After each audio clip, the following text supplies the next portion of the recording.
전쟁, 정복, 파괴.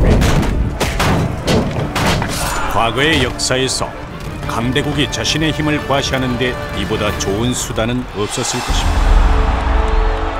기원전 6세기 바빌론이 그랬죠. 그들은 강했으며 야망에 넘쳤고 서아시아 전역이 그들 손아귀에 있었습니다. 페르시아만에서 지중해 연안에 이르는 광대한 지역이었죠.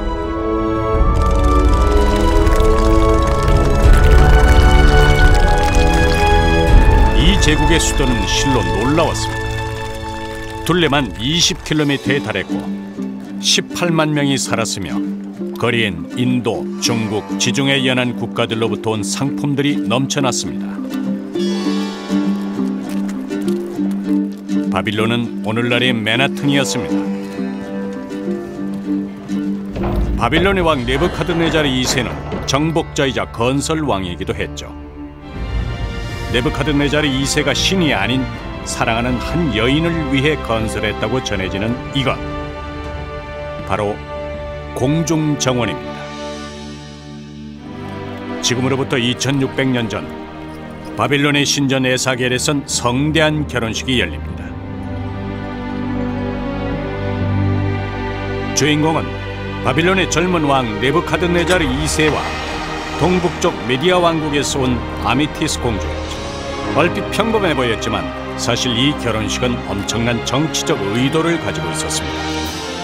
티그리스와 유프라테스 강이 흐르고 있는 서아시아는 당시 바빌론과 아시리아 그리고 동북쪽의 메디아 왕국이 팽팽한 세력 다툼을 하고 있었습니다. 그런데 바빌론의 네부카드네자르 2세와 메디아 왕국의 키악사레스 왕이 결혼 동맹을 맺음으로써 세력 균형이 깨지고 만 것입니다. 바빌론과 메디아 연합군은 아시리아로 쳐들어갔죠. 결국 아시리아는 기원전 612년 수도인 니네베가 함락됨으로써 멸망하고 맙니다. 젊은 왕 네부카드네자르 2세에게 아미티스는 사랑스러운 아내이자 또한 은인이기도 했을 것입니다.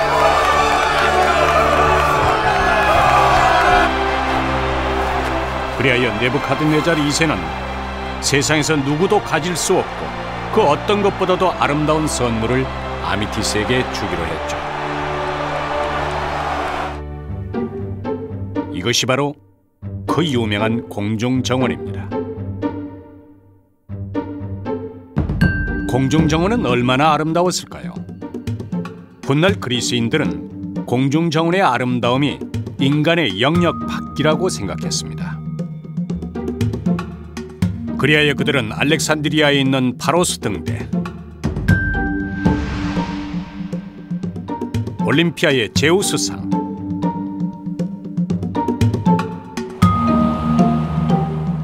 할리카르나소스에 있는 마우솔로스 능묘,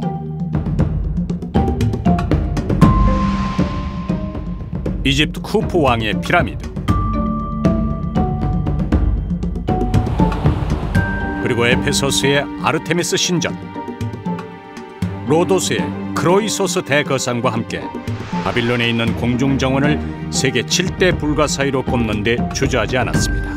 Various Greek authors write about the famous Hanging Gardens of Babylon, one of the seven wonders of the ancient world. 디오도로스, 스트라브, 베로소스와 같은 모험가, 학자, 군인들만이 운 좋게 공중정원을 볼 수 있었죠. 이들은 자신들이 본 공중정원의 환상적인 풍경을 그리스인들에게 전했을 것입니다. 한때는 서아시아 최대의 도시였다는 바빌론. 그러나 오늘날 이곳에서 바빌론의 옛 영광을 떠올리기는 쉽지 않습니다. 단지 무너진 집과 형체를 알아볼 수도 없는 도로, 성체들 뿐이죠. 그나마 이 모든 유물들조차 불과 100년 전까지만 해도 땅속에 묻혀 있었던 것들입니다. 그리스 학자들은 공중정원의 모습을 이렇게 기록하고 있죠. 온통 향기로 가득했다. 포도나무처럼 주렁주렁 열린 석류나무는 잔잔한 미풍의 향기를 실어보내고 있습니다. 폭포수에서 튀는 물방울은 마치 하늘의 비율처럼 반짝입니다. 공중정원엔 엄청난 양의 물이 필요했을 것입니다. 때문에 유프라테스 강과 인접한 곳이 아니면 불가능하다는 주장이 설득력을 얻고 있습니다. 실제로 1세기 그리스 학자 스트라보는 공중정원에 대해 이렇게 기록하고 있습니다. 가장 중대한 이야기는 정원 양옆의 수차였는데 수차의 임무는 하루 종일 유프라테스 강에 물을 퍼올려 정원에 붓는 것이었다. 이처럼 공중정원은 사랑하는 왕비를 위해 건설했다는 그 아름다운 이야기만큼이나 아직도 베일이 쌓여있고 논란도 많습니다. 그리스의 한 도서관. 우리는 이곳에서 공중정원에 대한 단서를 제공해줄 또 한 명의 그리스 학자를 만날 수 있었습니다. 그의 이름은 디오도로스. 시실리 태생의 역사가였던 디오도로스는 세계 역사에 대한 여러 권의 저수를 남겼는데 특히 제2권에서 바빌론의 공중정원을 다루고 있습니다. 정원의 길이는 각 방향으로 123m이다. 진입로는 언덕과 같이 경사지였고 계단식으로 올라가는 구조였다. 전체적인 모습은 노천극장을 연상시켰다.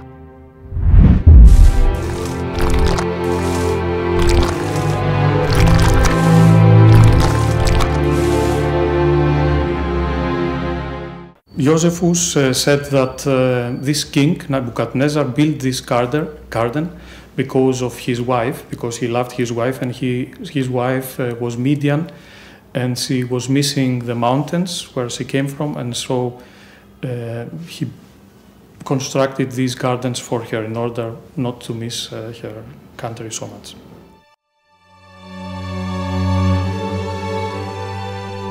사막 한가운데로 시집온 아미티스는 외로웠을 것입니다. 그는 심한 향수병을 앓기 시작했고 고향의 높은 산과 계곡, 맑은 물과 푸른 나무들이 무성한 풍경을 몹시도 그리워했습니다. 네부카드네자르 2세는 그런 아내 아미티스를 위해서 뭔가를 하지 않으면 안 됐죠. 결국 네부카드네자르 2세는 아내가 그리워하는 고향 풍경을 옮겨주기로 했습니다. 물론 바빌론의 건설자들은 사상 최고의 정원을 건설하는 데 충분한 기술을 갖고 있었죠. 무겁고 높은 건축물을 짓기 위해 가장 먼저 그에 걸맞는 기반 공사가 필요했고 건설자들은 충분한 깊이까지 모래를 파내야만 했습니다. 기반 공사가 끝이 나자 기술자들은 먼저 지름 1m, 높이 5m인 아치형 기둥들을 폭 123m의 면적 위에 빼곡하게 세웠습니다.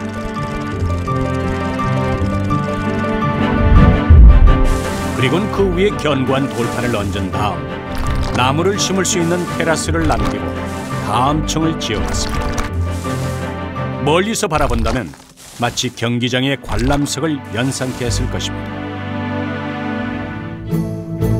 방수 문제에 관한 바빌론의 기술자들은 최고였습니다. 그들은 이미 수천 년 전부터 내려온 메소포타미아 문명의 흙건축 기술을 통해 노하우를 갖고 있었죠. 먼저 흙벽돌을 깐 다음 그 위에 나무로 된 판을 깔고 역청을 부어 덮었습니다.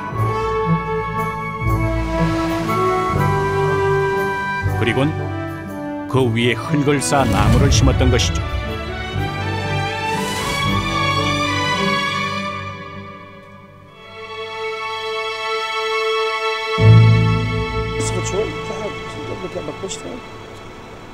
실제로 바그다드 서쪽 히트 지역엔 지금도 수천 년 전 방식 그대로 역청을 채취하는 곳이 있습니다.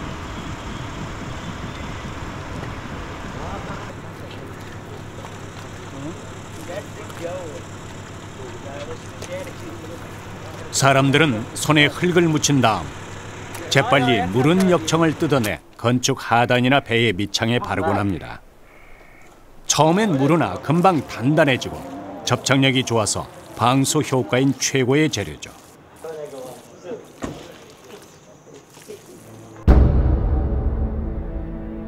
그렇다면 어떤 나무들이 심어졌을까요? 왕비의 향수병을 치료하고자 했으므로 당연히 왕비의 고향에 있는 꽃과 나무를 옮겨오고자 했을 것입니다.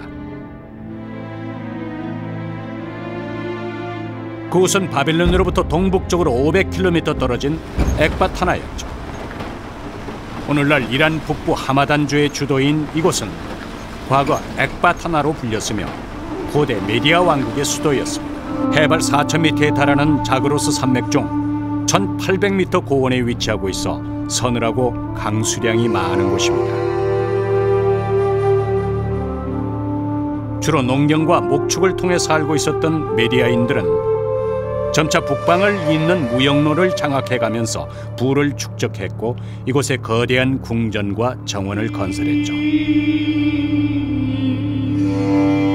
그리하여 기원전 549년 페르시아의 키루스 대왕에게 멸망될 때까지 엑바타나는 약 100여 년간 최고의 전성기를 구가했습니다. 때문에 메디아의 궁궐에서 태어났던 아미티스는 사막과 달리 뚜렷한 계절 변화와 늘 맑은 물이 흐르는 시내, 그리고 싱그러운 나무와 꽃들 속에서 성장했을 것입니다. 역사적으로 이란 사람들이 갖는 낙원에 대한 묘사는 한결같습니다.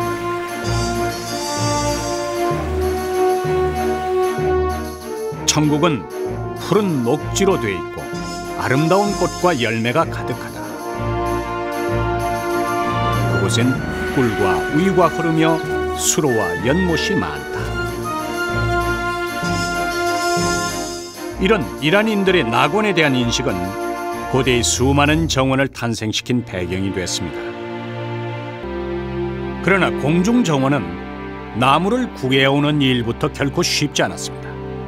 أميتيس التي جلبها من الجبال شمال العراق أو شمال جنوب إيران وقد حاول عمل شيء مشابه للطبيعة التي كانت تعيش فيها وجلب لها الأشجار والأزهار من كل أنحاء العالم.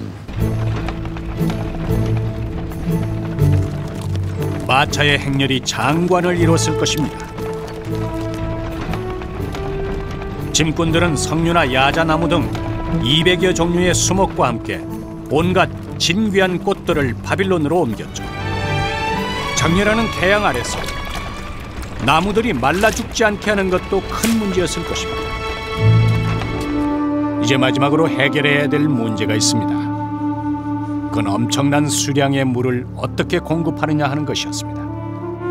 이에 대해서 기원전 1세기 그리스의 학자 스트라보는 바빌론의 기술자들이 그 문제를 어떻게 해결했는지를 기록하고 있습니다.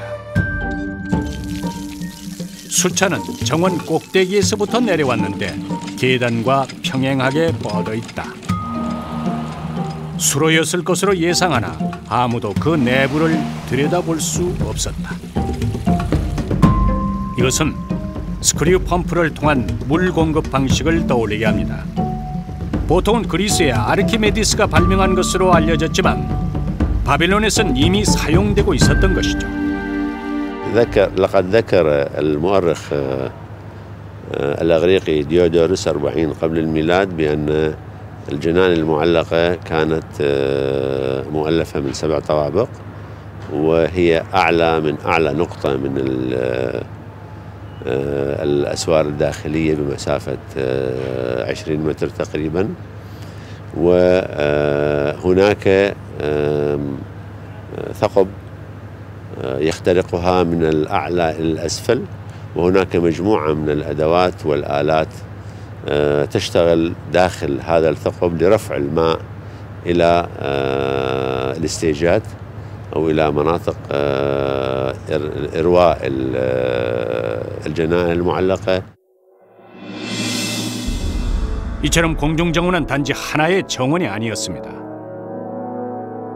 그것은 네부카드네자르 2세의 왕비 아미티스에 대한 지극한 사랑과 방수 문제, 나무 운반, 수로의 배치, 물을 끌어올리는 방법 등 바빌론인들이 메소포타미아 문명 이래 쌓아온 모든 지적 역량이 총결집된 예술 작품이었던 것입니다.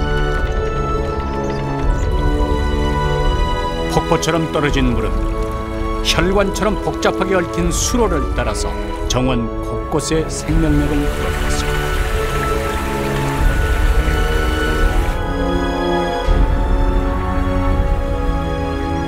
누구라도 이곳을 방문했다면 울창한 산림 속에 들어와 있는 느낌을 받았을 것입니다.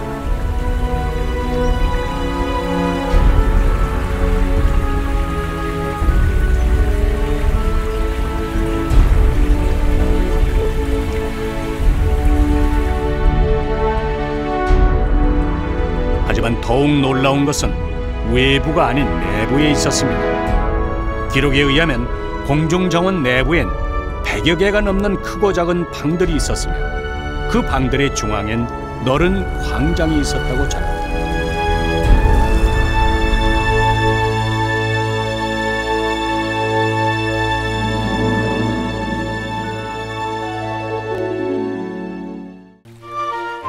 천창을 통해 은은한 빛이 들어왔을 광장 가운데엔 더위를 식혀줄 목욕탕도 있었습니다.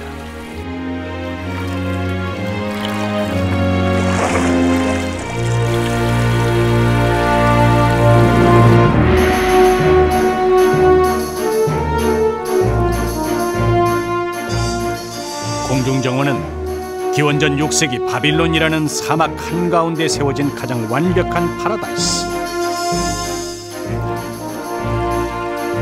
아미티스가 꿈꾸고 바벨론인들이 완성해낸 지상 최고의 낙원이었던 것입니다.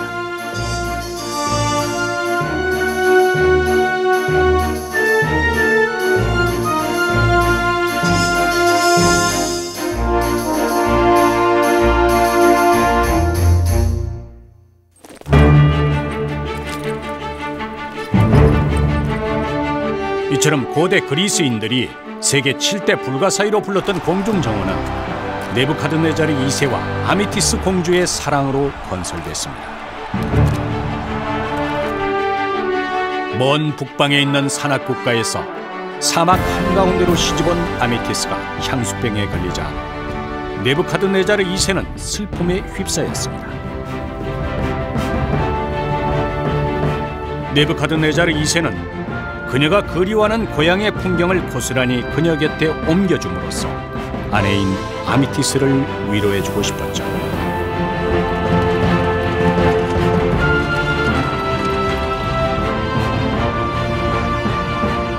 결국 네부카드네자르 2세는 공주가 살았던 북방 메디아에 있는 수백 종의 꽃과 나무들을 바빌론으로 가져옵니다.